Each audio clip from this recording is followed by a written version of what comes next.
Hello, hi everybody. This is Arvind Upadhyay, your host at this podcast, Arvind Upadhyay Show. This podcast is brought to you by Arvind Upadhyay Books, and Arvind Enterprises Group. Now, in this episode, we are talking about the food and your personal finance. Both are similar. So, let's talk about this in detail. Why are money and food so similar? When it came to the food, we don't track calories intake and eats more than we know. When it's come to the personal finance, we don't track the spending. When it's come to the food, we eat more than we know. When it's come to the personal finance, we spend more than we realize to admit. When it's come to the food, debate minutes about calories, diet and workout. When it's come to the personal finance, debate minors about the interest rate on hard stocks. So value any coordinated advice over research. Listen to the friend. When it's come to the personal finance, we listen to the friends, our parents and TV talking heads instead of the reading a few good personal finance books. Most of us fall into one of the two camps as regard our money. We either ignore it, feel guilty, or be obsessed over financial detail by arguing interest rate and geopolitical risk without taking action. Both opinions yield the same result, none. The truth is that the vast majority of the young people don't need a financial advisor to help them get rich. We need to set up an account at a reliable no fees bank and then automate saving and bill payments. We need to know about the few things to invest in and then we need to let our money grow for the 30 years. But that is not the sexy. Is it? Instead, we watch so with talking head who make endless prediction about the economy and this year hottest stock. So please don't go inside and always follow the TV personalities that this is the hottest stock of the year and you buy it and anything, because that have the sponsorship they touch and that's not going to work, I think. So we need to know about a few things to invest and that we need to let our money grow for the 30 years. Sometime we throw the chair and we thrive operating not much else. So we as a look that so we called that they are expert more than ever the in turbulent times like global crisis 2008. It's going up no down. As long as there is something being said, we are drawn to it. Why? Because we love to debate minorities. When we do, we somehow feel satisfied. We must just as by spinning our wheels and falling to change anyone's mind, but we feel as we are really expressing ourselves and it's a good feeling. We feel like we are getting somewhere. The problem is that this feeling is totally illusory. Focusing on these details is the easiest way to get nothing done. Imagine the last time you and your friend talk about the finance and fitness. Did you go for the run afterward? Did you send money to your saving account? Of course not.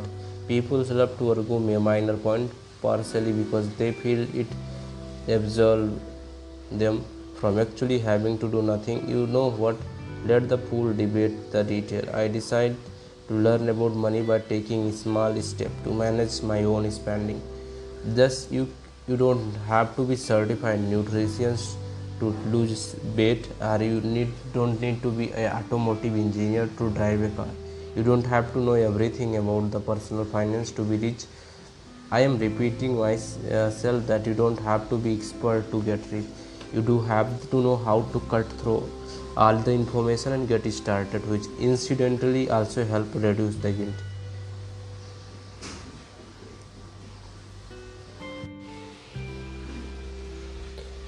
Now the question is, why is managing money so hard? People have lots and lots of the reason for not managing their money. Some of them valid, but most of them poorly valid excuses for laziness. Yeah, I am talking to you. Let's look at a few. Infogult, the idea that yes, there is too much information is a real and valid concern. But Ramid, you might say that the file in the face of the American culture, We need more information so we can make better decision. People on TV says that all the time, so it's a must be true. Sorry, no. Look at the actual data and you will see that the abundance of the information can lead to the decision paralysis. A fancy way to saying that with too much information we do nothing. As the number of the mutual fund in the 401k plan offered to the employees goes up, the likelihood that they will choose a fund, any fund, goes down for every 10 fund added to the array to the options. The rate of the participations, the chances that employees will invest in the ultra conservative money market, the fund. You turn on the TV and see ads about stocks, 401ks, both IRAs, insurance, 529s, and international investing. Where do we start? Are you already too late? What do you do? Too often the answer is nothing, and doing nothing is that worst choice you can make. Especially in your 20s, as the table on the next page so investing early is the best things you can do. Look carefully at the chart. I will explain. You can't see in the podcast the chart, but smart actually invest less.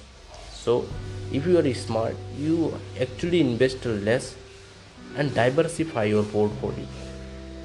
But in the end up with the about like $80,000, like more than that, you need to invest $1,000 per month from the age of 25 to age of 35. Then never touch that money again. So you have the preoccupied to worry about money until you are the 35, at which point you can start investing $100 per month until you will go to 65. In the other word, smart invest for the 10 years and dump for 30 years. But smart has much more money and then just investing with the $100 per month. This is the benefit of the systematic investment planning.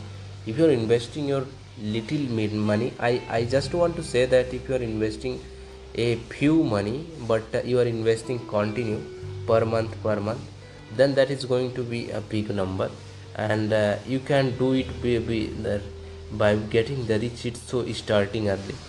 So how to make the $80,000 more than your friend? When beginning to the invest, the person 25-year-old dumps, they are the 35-year-old. So the what I want to explain you here, that you need to invest at early stage of your, and if you are starting investing at early stage, you can get the retirement early. So each person invest $100 per month for 10 years, then 30 years. So with 8% rate of the return, at age of 65 their account are worth this dollar and this dollar. So it's likely that partially to blame. What just about everything written about personal finance make you want to paint yourself with honey and jump into nest of the fire ant? Personal finance advice has geared toward old white man and taught by old white man for too long. I don't understand why newspaper columnists and politicians continue to write about tax optimization strategies and spending less or lattes, hoping that young people will listen. We don't care about that. We care about knowing where our money is going and redirecting it goes where we want it to go. We want our money to grow automatically. In account we don't nickel and dime us with the fee, and we don't want to have to become financial expert to get rich. We don't want to have to become financial expert to get rich. Now I fully recognize that I am big fancy author. I am the author of the more than 100 of the books. I have written more than 5 of the books related money, wealth. So therefore part of the media, perhaps it's uncouth to mock a breather. Still I can't help myself. Pick up any major magazine and chances you will see on the article called Tell 10 No Hassle tips to getting ahead with your finance, 10 tips to become rich. Like these type of the article you are going to get there. But what to do in the downturn? If I am sick and tired of the same old boring, tired and cranky, other people we can blame for our money problem. There are the common excuses for why we don't manage our money. Most of the common excuses are like our education system. So we say that our education, the reason behind we are not able to manage our personal finance is our education system, and our education system doesn't teach this. People whine it's easy for the people in their 20s to be that their colleges had offered some personal finance training. Guess what, most colleges do offer those classes, you just didn't attend.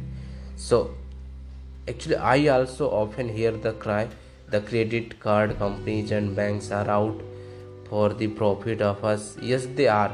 So stop complaining and learn how to game the companies instead of letting them game you.